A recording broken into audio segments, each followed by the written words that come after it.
আল্লাহ রাব্বুল আলামিন দুনিয়ায় শান্তি, আখিরাতে জাহান্নাম থেকে মুক্তি দেওয়ার জন্য আল্লাহ পাক আমাদেরকে একটা ব্যবসার কথা বলেছেন। ওই ব্যবসায় পুঁজি কয়টা বলেন? তিনটা পুঁজি। বলছি কয়টা? দেখেন যে কেমনি প্যাঁচ লাগে। বলছি মাত্র একটা, সে একটা ডাল বার করছি চারটা। এবার আসেন মূল পয়েন্টে। এবার দ্বিতীয় পয়েন্ট, রসুলের প্রতি ঈমান। আমরা তো রসুলের প্রতি ঈমান আনছি কিনা বলেন? রসুলের প্রতি ঈমান এনেছি। আমাদের এই ঈমান যথেষ্ট নয়, কারণ আমাদের ঈমান হলো রবিউল আউয়াল মাসে ঈমান তাজা হয়, ঠিক না? ঠিক না? রবিউল আউয়াল মাস যখন আসি, ব্যানারটা নাই, শামিয়ানাটা নাই, রাস্তাগুলিতে ফ্ল্যাগ লাগাই আর আলোক সজ্জা করি। মন্ত্রীরা আসেন, নেতারা আসেন, সিরাতুন নবী মাহফিলে দাঁড়ায় বলেন নবীর আদর্শ অনুসরণ করা ছাড়া উপায় নাই। অথচ ওনার পা থেকে শুরু করে মাথা পর্যন্ত নবীর আদর্শ নাই। আবার এই নেতা রামকৃষ্ণ মিশনে, রামকৃষ্ণ পরমহংসদেব তার মঞ্চে গিয়ে বলেন রামকৃষ্ণের নীতির ছাড়া বিকল্প কিছুই নেই। আবার গৌতম বুদ্ধের জন্মবার্ষিকী উদযাপনের জন্য সেখানে গিয়ে বলেন গৌতম বুদ্ধের অহিংস নীতি অনুসরণ করা ছাড়া জাতির যোগীনাথ হওয়ার আর কোনো পথ নাই। যেখানে যায় সেই জায়গার বুলি ধরে। রবিউল আউয়াল মাস আসতে বলেন, আলোক সজ্জা করে ইয়া নবী সালামু আলাইকা, ইয়া রাসূল সালামু আলাইকা। এরপরে গরম গরম জিলাপি রাসূলুল্লাহকে বুঝায় দেওয়া হলো, হে রাসূল আপনি তাকিয়ে দেখেন কত মহব্বত আপনারে করি। আপনার মহব্বতের জন্য আমাদের শহরের কোন মিষ্টির দোকানে আর মিষ্টি নাই, সব আমরা খাইয়া শেষ করছি। এই হলো মহব্বত। এই মহব্বতে এই ঈমানে কাজ হবে না। এই ঈমানে বলেন কাজ হবে না। কোন ঈমানে কাজ হবে? রাসূলের প্রতি ঈমানের অর্থ কি? এর অর্থ হচ্ছে নবী করিম সাল্লাল্লাহু আলাইহি ওয়াসাল্লাম আমাদের রাসূল, আমাদের নেতা। আমাদের রাসূল আমাদের নেতা, আমরা তার উম্মত, তার অনুসারী। অনুসারীর কাজ কি? নেতার পূর্ণাঙ্গ অনুসরণ করণ। রাসূলুল্লাহর আনুগত্য করতে হবে। এটা কে বলেছেন? আল্লাহ রাব্বুল আলামিন সূরা আলে ইমরানের মধ্যে বলেছেন, কুল ইন কুনতুম তুহিব্বুনাল্লাহ ফাত্তাবিউনি ইউহিব্বুকুমুল্লাহ ওয়া ইয়াগফির লাকুম যুনুবাকুম আল্লাহু গফুরুর রহিম। হে নবী আপনি বলুন, তোমরা যদি আল্লাহকে ভালোবাসো তাহলে তোমার কাজ হচ্ছে, তোমরা যদি আল্লাহকে ভালোবাসো তাহলে তোমরা আমার আনুগত্য করো, আমার অনুসরণ করো। কার? রাসূলের। বলেন কার? রাসূলের অনুসরণ যদি তোমরা করো, খেয়াল করে শুনতেছেন তো? আল্লাহ তাআলা বলছেন নবী আপনি বলেন তোমরা যদি আল্লাহকে ভালোবাসো, তোমাদের এই দাবি যদি সত্য হয়, তাহলে আমার অনুসরণ করো, আমার আনুগত্য করো। আমার অনুসরণ, আমার আনুগত্য করলে পরে তোমাদেরকে আল্লাহ রাব্বুল আলামিন ভালোবাসবেন এবং তোমাদের তামাম জিন্দেগির সমস্ত গুনাহ খাতা আল্লাহ তাআলা মাফ করে দিবে। আমরা কি গুনাহ মাফ করাইতে চাই? বলেন চাই? আসুন রাসূলের আনুগত্য করুন। রাসূলের আনুগত্য কিরকম? রাসূল যেভাবে মুস্কাটছে আমরা সেইভাবে মুস্কাট করি। তিনি দাড়ি যেভাবে রাখছেন আমরা সেইভাবে রাখবো, তিনি চুল কাটছেন যেভাবে সেইভাবে করব। তিনি পায়ের নখ হাতের নখ যেভাবে কাটছেন সেইভাবে করব। তিনি যেভাবে বিবাহ করেছেন সেই সুন্নত অনুযায়ী বিবাহ, তিনি যেভাবে দেশ চালাইছেন সেইভাবে দেশ চালাবো। রসুলের অনুসরণের অর্থ শুধু এই নয় যে তিনি যেভাবে সুরমা লাগাইছেন আমিও ওরকম সুরমা দেব, তিনি যেভাবে কদ্দু খাইছে আমিও কদ্দু খাবো, এটা নয়। এটা নয়, শুধু রসুলের আনুগত্য হবে মুরগির ফার্ম থেকে শুরু করে জাতিসংঘ পর্যন্ত, জীবনের সব ক্ষেত্রে। আর বিশ্বাস করতে হবে তিনি শেষ নবী, তারপর আর কোন নবী আসবে না। আল্লাহ রাব্বুল আলামিন সূরা আহজাবের মধ্যে বলেছেন, মা কানা মুহাম্মাদুন আবা আহাদিম মির রিজালিকুম ওয়ালাকির রাসূলুল্লাহি ওয়া খাতামান নাবিয়্যিন। মুহাম্মদ সাল্লাল্লাহু আলাইহি ওয়াসাল্লাম তোমাদের কোন পুরুষদের পিতা নন, তিনি আল্লাহর রাসূল এবং তাকে দিয়ে নবুয়তের মিশনকে খতম করে দেওয়া, কমপ্লিট করে দেওয়া হয়েছে। আর কোন নবী, রাসূলুল্লাহ বলেছেন লা নাবিয়্যা বাদি ওয়ালা রাসূল, আমার পরে আর কোন নবী আসবে না, রাসূল আসবে না। কত বুঝে আসছে? আল্লাহর নবীর পরে আর কোন নবী হবে না। আল্লাহর নবী বলেছেন একটি ইমারত তৈরি করে তার ভিতরে একটা ইট যদি খালি থাকে, একটি ইটের জায়গা যদি শূন্য থাকে, তাহলে সকলের চোখে ধরা পড়বে। ওই ইটখানা দিলে পরে বিল্ডিংটা কমপ্লিট হয়ে যায়। নবুয়তের যে ইমারত আল্লাহ তৈরি করেছিলেন, ওর ভিতরে একটা ইটের অভাব ছিল। আল্লাহ পাক আমাকে দিয়ে সেই শূন্য জায়গা পূরণ করে দিয়ে নবুয়তের মিশনকে কমপ্লিট করে দিয়েছেন। রাসূলুল্লাহ বলেছে আমার পরে আর কেউ নবী হবে না। পৃথিবীর সব মুসলমানদের আকীদা, মুহাম্মদ সাল্লাল্লাহু আলাইহি ওয়াসাল্লামের পরে যদি কেউ নবুয়তের দাবি করে সে কাফির, হাজার বার কাফির। তারা যারা তাকে যারা নবী মানবে তারাও। রাসূলুল্লাহ বলেছেন আমার পরে 30 জন মিথ্যেবাদী নবুয়তের দাবি করবে। তার মধ্যে একজন তো দাবি করছে রসুলের জীবদ্দশায়, একটা ছিল মেয়ে লোক আর একটা ছিল পুরুষ। পুরুষটার নাম ছিল মুসাইলামা কাযযাব, নামই ছিল কাযযাব। কাযযাব মানে মিথ্যাবাদী। দেখছেন অবস্থা, নামই মিথ্যাবাদী। উম্মতেরা কইল যে আপনি তো একজন নবী, আমরা সৌভাগ্য আর দুর্ভাগ্য হোক আপনারা নবী বলে মানলাম। মুহাম্মদ সাল্লাল্লাহু আলাইহি ওয়াসাল্লামের কাছে প্রায় জিবরাইল আসে আর ওহী আনে, আর আপনি আমাদের কোনো ওহী দিতে পারলেন না পর্যন্ত। কয় যে কেবল না নবী হইলাম, অপেক্ষা করো, ওহী আসবেন। বেশ কিছুদিন যাওয়ার পর খুব চিন্তা ভাবনা করে কয় যে ওহী একটা আসছে। উম্মতেরা সব দৌড়ে আসছে, কি ওহী? কয় যে এইমাত্র শেষ রাত্রে জিবরাইল আসছিল, আইসে আমারে কয়ে গেল একটা সূরা নাজিল করলো। সূরাটা কি? ইন্না আতাইনাকাল আকাক ফাসাল্লি লিরাব্বিকা ওয়াজআক ইন্না শানিয়াকা হুয়াল আবলাক। উম্মতেরা কয় সর্বনাশ, এই সূরা পড়তে গেলে তো আমরা কাইসা মরে যাব। এর অর্থ তো খুব বিকায়দা। কি কি সূরা নাজিল হইল আপনার উপরে? ইন্না আতাইনাকাল আকাক মানে আমি তোমাকে হুতুম পেশা দান করেছি, সুতরাং তুমি তোমার প্রভুর উদ্দেশ্যে নামাজ পড়ো আর চিৎকার মারো, কারণ তোমার শত্রুরা সাদা এবং কালো বর্ণের। আমরা তো আগামাথা কিছু বুঝলাম না, কি ওই?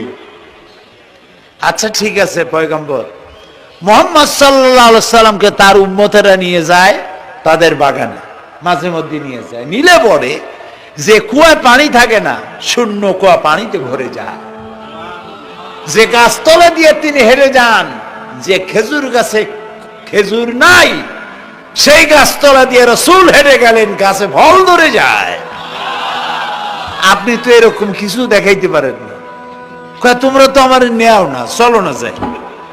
নিয়ে গেছে, যায় দেখে যে কুয়ার পাড় দিয়ে যায়, যে কুয়ায় পানি থাকে তা থাকে না, শুকায় যায়।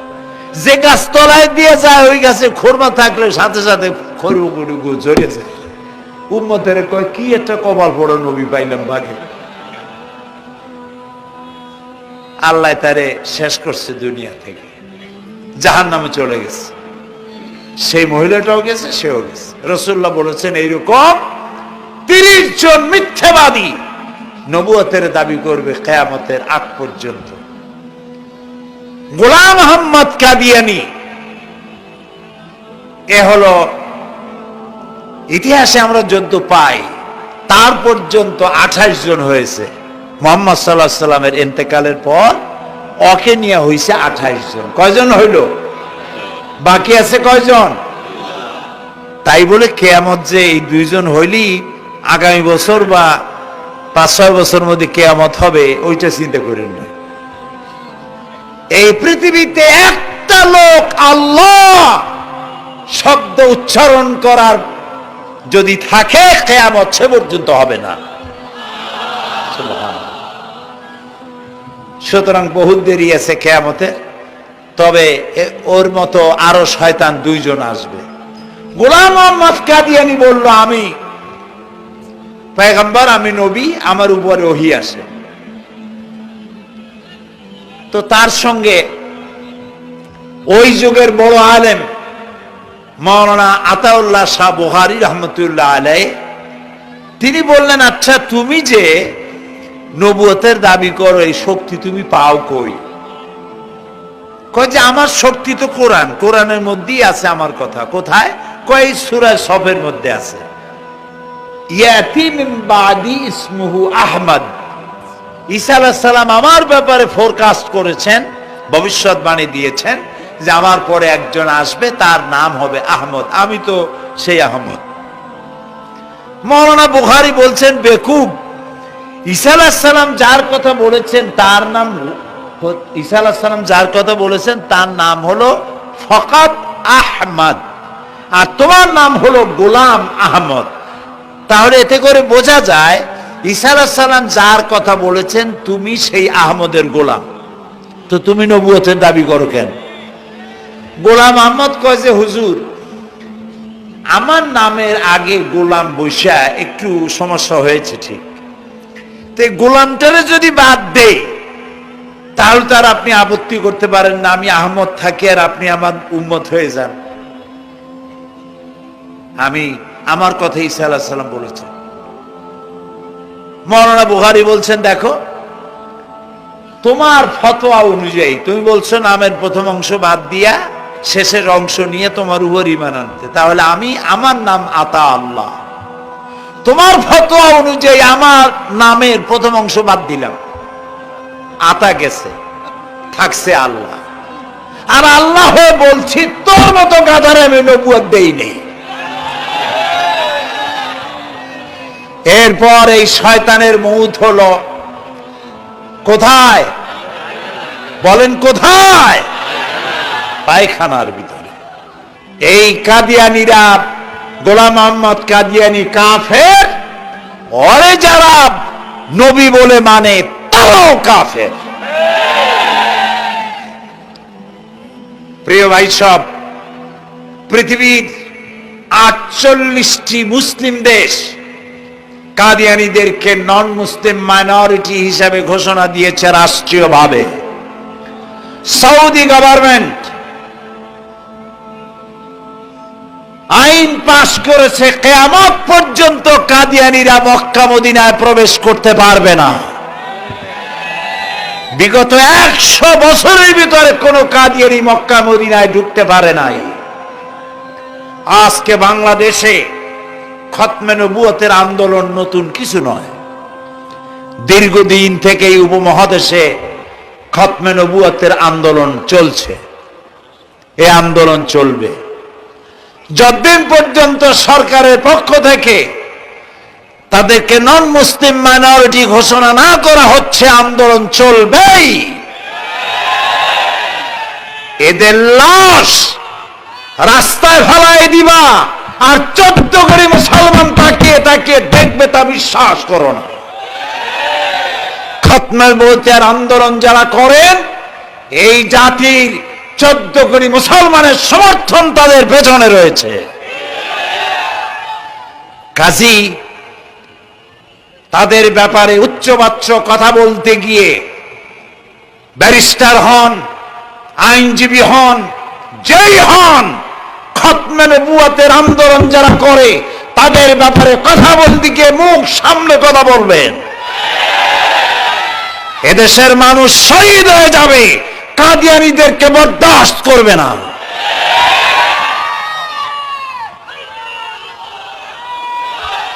আমাদের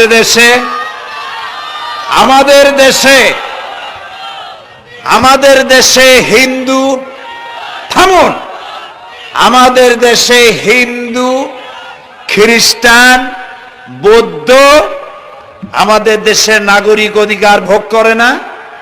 আমাদের সমান নাগরিক অধিকার তারা ভোগ করে। কাদিয়ানীরাও হিন্দু খ্রিস্টানদের মতো নন মুসলিম মাইনরিটি হিসেবে এদেশে বসবাস করে নাগরিক সুবিধা ভোগ করবেন, কোনো অসুবিধা নাই। কিন্তু আপনি মুসলমান বলে দাবি করবেন না, শেষ নবী মানবেন না, আমরা এই ব্যাপারে কিয়ামত পর্যন্ত আপোষ করব না। কেবলমাত্র মূর্খ, দালাল, হারামখোর তারাই কাদিয়ানীদের পক্ষ অবলম্বন করতে পারে, ইমানদারেরা পারে না।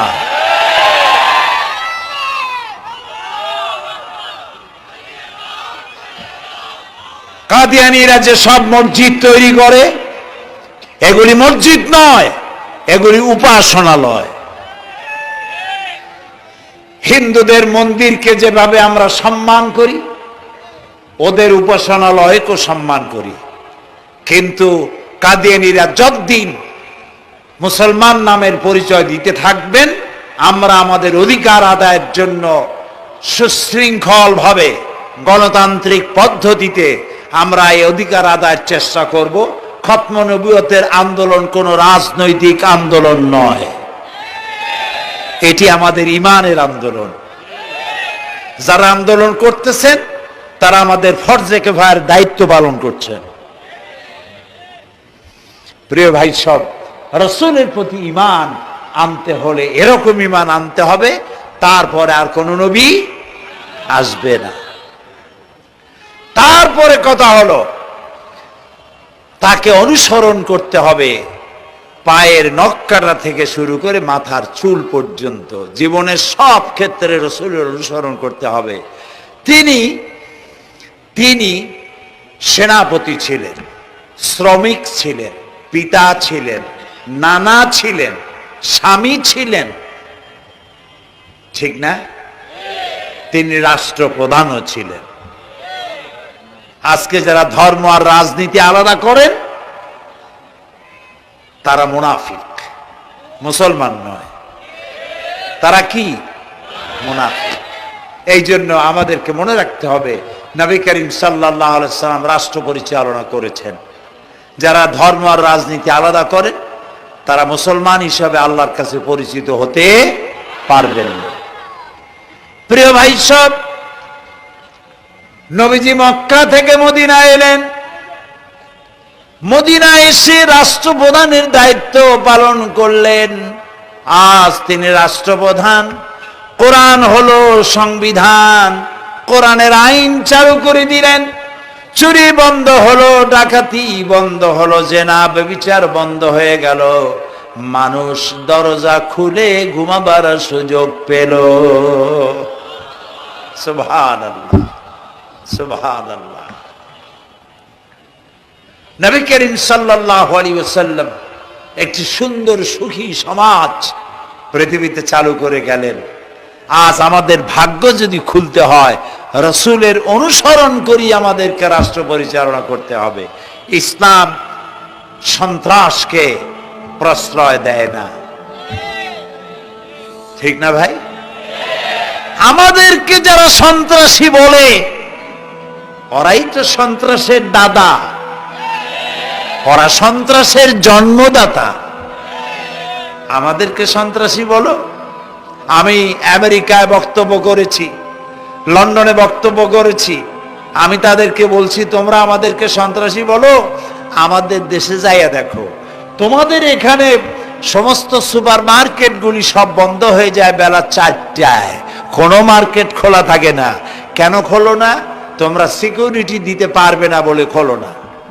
চুরি হবে, ডাকাতি হবে, লুটপাট হবে, এই জন্য বিকেলই সব বন্ধ হয়ে যায়, রাতে কোনো দোকান খোলা থাকে না। যাও তো আমাদের দেশে, আমাদের তো সন্ত্রাসী বলো? গরিব দেশ।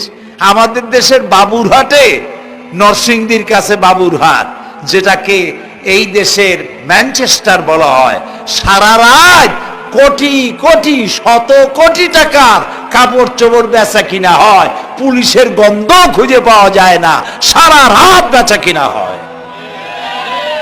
গ্রামের বাজারগুলি যায় দেখেন আমাদের দেশে, যশোরে, খুলনায়, উত্তরবঙ্গে রাত 2টা 2:30 পর্যন্ত বেচা কিনা হয়।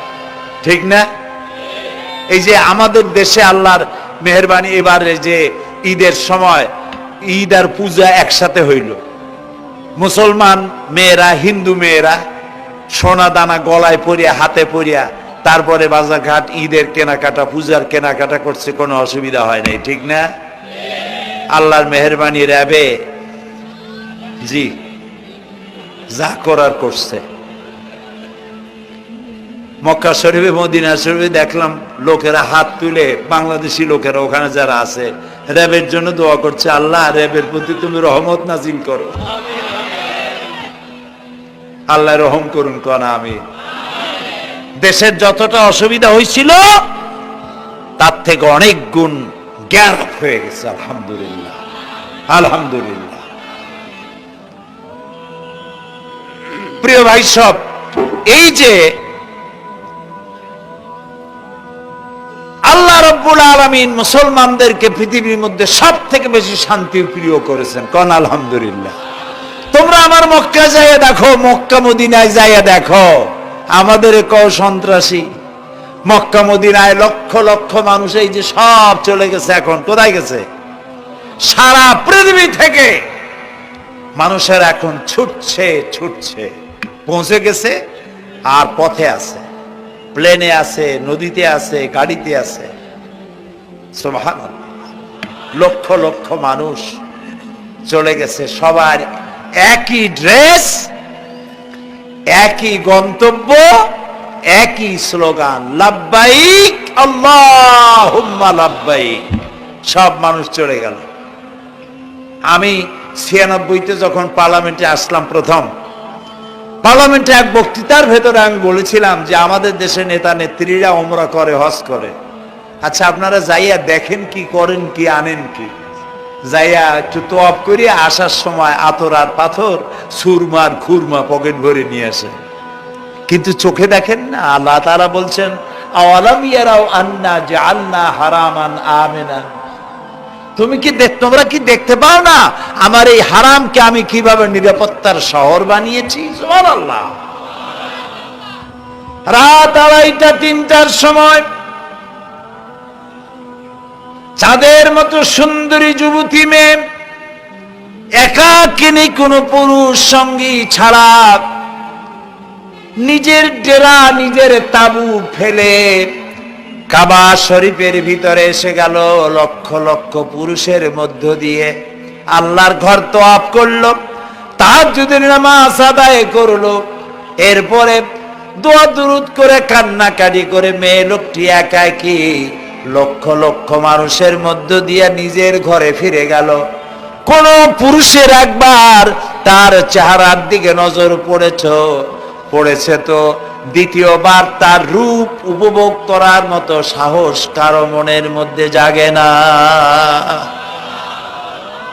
1000 বছরের ইতিহাস, মক্কা থেকে, মদিনা থেকে, আরাফাত থেকে, মুজদালিফা থেকে, মিনা থেকে একটা নারী লাঞ্ছিতা হয়েছে, ধর্ষিতা হয়েছে, অপমানিত হয়েছে, এর ইতিহাস নয়। প্রিয় ভাই সব, প্রসঙ্গক্রমে এই টঙ্গী লক্ষ লক্ষ লোকেদের সমাবেশ হয়, আলহামদুলিল্লাহ বলে। হতেই পারে তাবলিগি জামাতের ভাইয়েরা এখানে উপস্থিত হন, সারা দেশ থেকে, বিভিন্ন দেশ থেকেও লোকজন আসে, এক জায়গায় বসে আল্লাহ বিল্লাহ করে, মোনাজাত করে। এটা মনে আসলো তাই বলতেছি। কেউ কেউ এটাকে খুব বাড়াবাড়ি করেন। সে বাড়াবাড়িটা হলো, কেউ কেউ বলেন আরাফাতের পরেই দ্বিতীয় এই সমাবেশ। এই বেয়াদবি শব্দটাকে উচ্চারণ করবেন না আল্লাহর হস্তে। কোথায় টঙ্গী, কোথায় আরাফাত, আর কোথায় টঙ্গী? কি এর সাথে আপনি কি মিলান? আপনি বলুন এখানে লক্ষ লক্ষ লোক হয়েছে, আমরাও দেখতে পাচ্ছি লক্ষ লক্ষ লোক হয়, কিন্তু আপনি কেন দ্বিতীয় সমাবেশ বলেন? কেন আপনি আরাফাতের ময়দানের পরে এই কথা বলেন? মহা গুনাহ, মহা বেয়াদবি। আরাফাতে যাওয়া ফরজ, টঙ্গীতে আসা নফল নয়। আপনি কিসের সাথে কি তুলনা করেন? জিন্দিগিতে এই চিন্তা করবেন না। কিছু কিছু লোক আছে গ্রামের মধ্যে, অবশ্য কোনো আলেম, কোন মুরব্বীরা এইসব কথা বলেন না। মূর্খ যারা, তারা এই ধরনের কথা ছড়াইছে গ্রামে। 3 বার টঙ্গীতে আসতে পারলে 1 হজের সওয়াব হয়। বলেন নাউজুবিল্লাহ। শুধু 3 বার না, কিয়ামত পর্যন্ত লোকের এখানে আসতে থাকবে। আরাফাতের ময়দানে 1 সেকেন্ডে যে সওয়াব হবে তাও হবে না।